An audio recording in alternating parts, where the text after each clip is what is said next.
ان کے ناخنوں کو پکڑ سے کھینچا اور وہ کراہتے رہے، درد اپنی جگہ پر، اور اس کے بعد ان کے جسم کو جگہ جگہ تیروں سے چھلنی کیا، اور مقام تنعیم پر جو مکہ میں آج جامع مسجد عائشہ ہے وہاں قریب میں، آپ کو ایک سولی پر چڑھا دیا گیا۔ حضرت خبیب ابن عدی کو ایک کھمبے پر باندھ کر کے سولی دے دی گئی اور لاش کو لٹکا کر رکھا، اور ایسی لاش لٹکتی رہی۔ یہی خبیب ابن عدی ہے جن کو سولی پر چڑھنے سے پہلے کافروں نے پوچھا تھا کیا یہ اچھا ہوتا خبیب تمہاری جگہ محمد ہوتے اور تم آرام کر رہے ہوتے، تب انہوں نے گرج کر کہا تھا ظالمو خبردار، تم میری جگہ مصطفیٰ کی بات کرتے ہو، میرے جسم کے اور 1000 ٹکڑے ہو جائیں مجھے گوارا ہے، میرے نبی کے قدموں میں تلوے میں کانٹا بھی چبھے یہ مجھے برداشت نہیں۔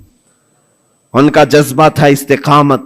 جب سولی پر چڑھا دیا گیا تو ایک بات میں عرض کر رہا ہوں، شہیدوں کی زندگی کیا ہوتی ہے، مار دیے گئے، قتل کر دیے گئے، لیکن ان ظالموں نے سولی سے نیچے نہیں اتارا، پورے مکہ والوں کو تماشا دکھانے کے لیے رکھا، 1 دن 2 دن 4 دن 6 دن 8 دن 10 دن لاش ویسی کی ویسی لٹکتی رہی حضرت خبیب ابن عدی کی، یہاں تک کہ مہینہ گزر گیا لاش کو انہوں نے نہیں نکالا۔ حضور پاک صلی اللہ علیہ وسلم کو جب یہ خبر پہنچی کہ حضرت خبیب ابن عدی کو پنجرے میں قید کر کے ان ظالموں نے قتل کر دیا، سولی پر چڑھا دیا ہے، اور لاش کو ایسی ہی بے حرمتی کے ساتھ لٹکائے ہوئے ہیں کہ 2 لوگ تماشا دیکھتے رہے، 40واں دن گزرنے کو آ گیا تھا۔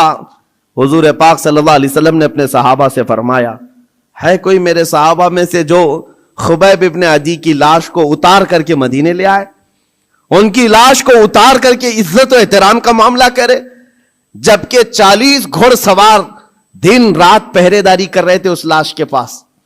کفار مکہ، مشرکین مکہ کے 40 لوگ اس لاش کے ارد گرد پہرا دے رہے تھے۔ حضرت خبیب ابن عدی کی لاش کو اتارنے نہیں دیا جاتا تھا، کوئی قریب آ ہی نہیں سکتا تھا۔ جب صحابہ کرام کو حضور نے یہ بات کہی، کیا جگر تھا، 2 صحابہ کھڑے ہوئے، حضرت زبیر بن عوام، حضرت مقداد بن اسود رضی اللہ تعالی عنہما، کہتے ہیں آقا آپ اجازت دیں ہم دونوں جا رہے ہیں۔ 40 لوگ پہرے داری میں ہیں اور 2 جانے کو تیار ہیں۔ جہاں ایمان ہوتا ہے وہاں تعداد دیکھی ہی نہیں جاتی۔ ہمیشہ سے یہ رہا ہے، ستیزہ کار رہا ہے ازل سے تا امروز، شرار ابو لہبی سے چراغ مصطفی، آج بھی یہی حالات ہیں۔ ایک طرف سپر پاور طاقتیں پیٹروٹ میزائل لے کر کھڑی ہیں اور سامنے نہتے بچے کنکروں سے مقابلہ کر رہے ہیں، میرے عزیزوں چھوٹے چھوٹی لکڑیوں سے مقابلہ کر رہے ہیں۔ بظاہر دنیا کو آج دیکھنا چاہیے، کربلا کی داستان سناتے ہیں، ہو سکتا ہے کسی کو یقین نہ آئے، ایک طرف 22,000 تھے، ایک طرف 72 تھے، لوگ ہو سکتا ہے کہانی سمجھتے ہوں۔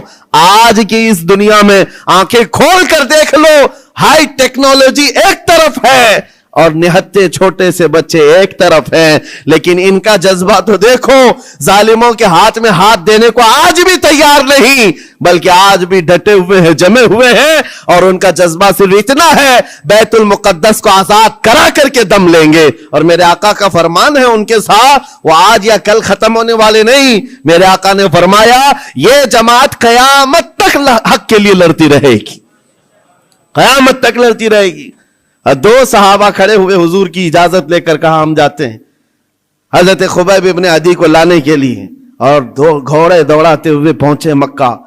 جب مکہ پہنچے جہاں سولی چڑھائی گئی تھی، 40 لوگ پہرے داری میں ہیں، ان کے بیچ میں سے جانا اور لانا عام بات نہیں تھی، لیکن جس وقت یہ پہنچے ایک بات یاد رکھو، قرآن میں رب تعالیٰ فرماتا ہے وَمَكَرُوا وَمَكَرَ اللَّهُ وَاللَّهُ خَيْرُ الْمَاكِرِينَ۔ کافر منصوبہ بناتے ہیں، کافر منصوبہ بناتے ہیں اور اللہ خفیہ تدبیر کرتا ہے، اور اللہ کی خفیہ تدبیر غالب آتی ہے۔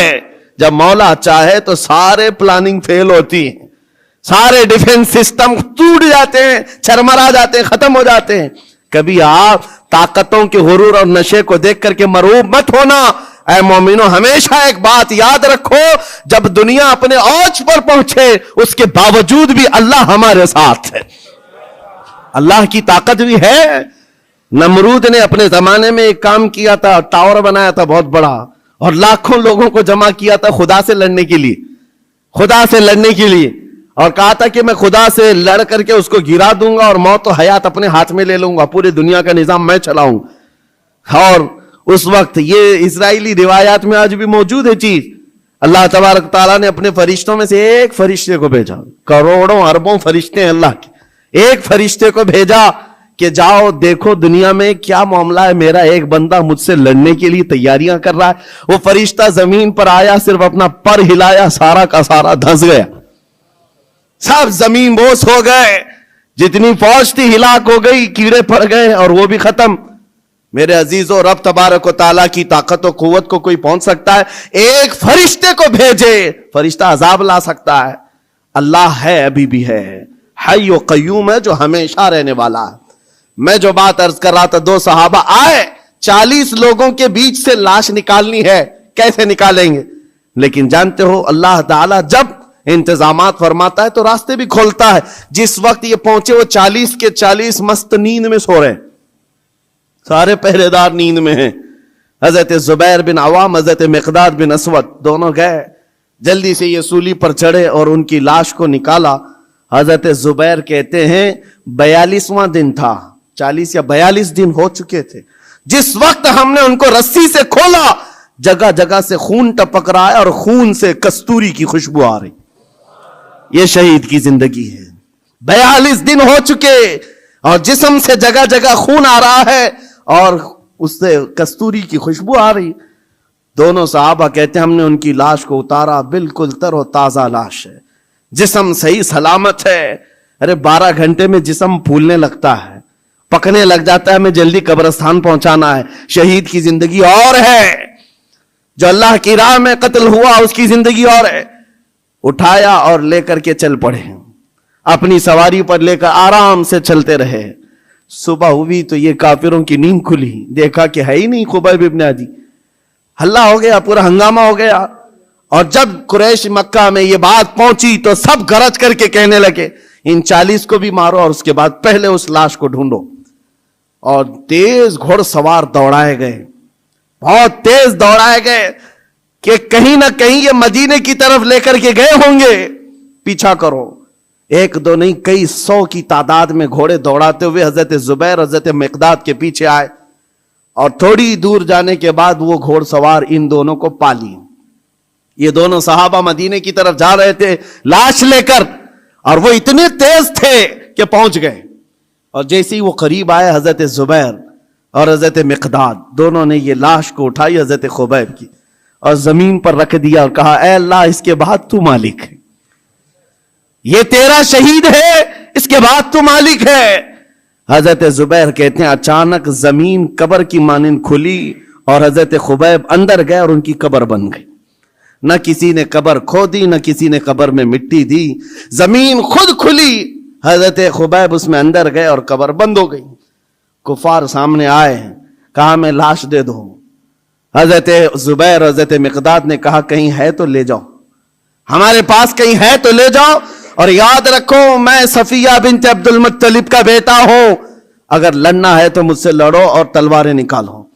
ادھر سینکڑوں کی تعداد میں ہے اور نبی پاک کے 2 شیر ان کو للکار رہے ہیں. تاریخ میں موجود ہے, ایک بھی ظالم سامنے نہیں آیا, تلواریں نیچے کی اور مکہ واپس لوٹ گئے. اعلان ہوا کہ خبیب ابن عدی کو سب جگہ ڈھونڈ لیا گیا, کہیں پر ان کی لاش نہیں ملی ہے. یہ دونوں صحابہ حضور کی بارگاہ میں آئے, عرض کیا آقا یہ ماجرا ہوا ہے. میرے آقا نے کہا وہ بلیع الارض ہے, زمین کا لقمہ ہے, زمین نے ان کو اپنی گود میں چھپایا ہوا ہے, اور یہ شہیدوں کی زندگی ہے. زمین تو زمین ہے, آسمان بھی خواہش کر رہا تھا کہ خبیب میرے پاس آ جائے. زمین چاہتی ہے میرے پاس آ جائے, آسمان چاہتا ہے کہ میرے پاس آ جائے. شہیدوں کی زندگی عام نہیں ہے میرے عزیز, و حدیث پاک میں ہے قیامت کے دن صرف شہیدوں کی جماعت ایسی ہوگی جس حال میں وہ آئیں گے ان کے جسم سے خون کا فوارہ جاری ہوگا. جو شہید قیامت کے دن آئیں گے ان کے جسم پر خون کا فوارہ ہوگا, جگہ جگہ سے خون نکل رہا ہوگا. لیکن حضور یہ بھی فرماتے ہیں دنیا کا خون ہے جو بدبو کرتا ہے, شہیدوں کا خون قیامت کے دن مشک و عنبر کی خوشبو پھیلا رہا ہوگا, مشک و عنبر کی خوشبوئیں دے رہا